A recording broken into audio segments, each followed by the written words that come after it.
The Hajj and Umrah. This is part 2 in a series that discusses the origins of the individual components of the Islamic Hajj and Umrah. Al-Safa and Al-Marwah. The ritual of running between Safa and Marwa is called the Sa'i. As mentioned earlier, Muslims are taught that this ritual has to do with Hagar and Ishmael. Besides the historical and geographical absurdity of that view, the pre-Islamic Umrah was a ritual of the Arabian jinn religion. In Islam, jinn are recognized as devils or demons. The idols that were placed on the two stones, Safa and Marwa, were two statues of Asaf, who was male, and Naila, who was female. They were the most venerated priests of the Arabian jinn religion. Arabian mythology claims they committed fornication together inside the Kaaba, and the gods transformed them into stone statues. Though the idols were removed by Islam, to this day Muslims still run between Safa and Marwa 7 times, just as the pagans did. Safa and Marwa are 2 hills close to where Abdul Muttalib, the grandfather of Muhammad, dug the well of Zamzam and erected the statues of Asaf and Naila as the deities of the well. As with so many of Muhammad's acquaintances and family members, his grandfather was very much into the jinn religion and the occult. Marching around Safa and Marwa was a ritual hated by most of Muhammad's companions because they well knew it was a pagan rite from Jahiliyyah, or the pre-Islam period.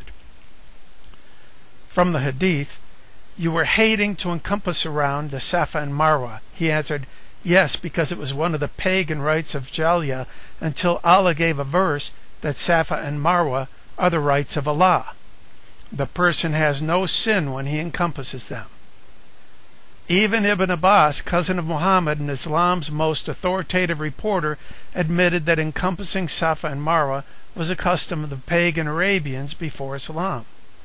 Perhaps the reason that Muhammad's Allah gave a verse continuing this pagan ritual is because Muhammad wanted to appease the 2 lazy bandit tribes of Aws and Khazraj that he enlisted in Medina, who were most into the jinn religion, and whom Muhammad had used to attack his own tribe, the Quraysh, in service of his Allah. Their reward, as with all the men that followed Muhammad, was, of course, 4/5 of the stolen property, wives and children of the vanquished, as spoils of war booty. That's the title of chapter 8 of the Quran that also details Muhammad's 1/5 share. The Aws and Khazraj began their Umrah Hajj by kissing copies of the statues, which were placed on the shore opposite Mecca. They were to walk 7 times between these 2 rocks, then return to Mecca to kiss the 2 statues of Asaf and Naila. Ritual cleaning or ablution. Both the Hajj and Umrah begin with ritual cleansing or ablution and include repetitive prayer. Muslims pray 5 times a day and wash before doing so, because Muhammad claimed that is what he learned when he took an overnight trip on a flying animal to Jerusalem, heaven, and back to Mecca by morning. Far more likely, however, is the fact that Muhammad and at least 4 of his relatives had been deeply involved in the 2nd century occult cult of the Sabians. Muhammad even mentions Sabians right along with Christians in the Quran. No surprise to discover then that the Sabians prayed 5 times a day and performed ablution. Please see the Muhammad's Night Journey video for more. Regarding repetitive prayer, in Scripture we are instructed, "But when ye pray, use not vain repetitions as the heathen do, for they think that they shall be heard for their much speaking," illustrating that being with God is about relationship, not ritual. The cutting of hair. The cutting of the hair was practiced by some Arabian tribes after a pilgrimage to honor their gods. For example, they conducted a pilgrimage to the idol of one of their gods, Al-Akasir, where they cut their hair, mixed it with flour, and tossed it in the air. The same celebration was also observed by many pagan Yemeni tribes. Those same tribes immigrated from Yemen to the area around Medina and Mecca after the collapse of the dam at Marib in about 150 AD. Thus, cutting of the hair is still the ritual which ends the Hajj.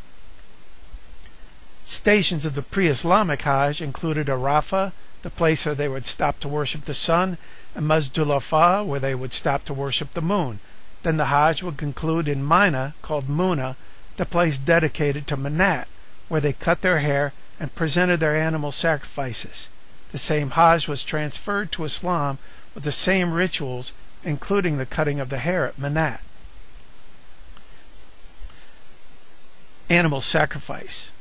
Ibn Hisham, who edited the oldest book on the life of Muhammad, says the statues of Al-Safa al-Marwah were worshipped at the well of Zamzam, including the sacrifice of animals to the statues there.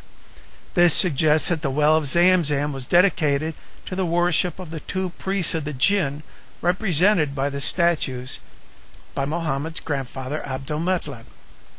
This can be concluded first because Abdul-Muttalib dug the well of Zamzam, second because he worshipped the statues of the two jinn priests.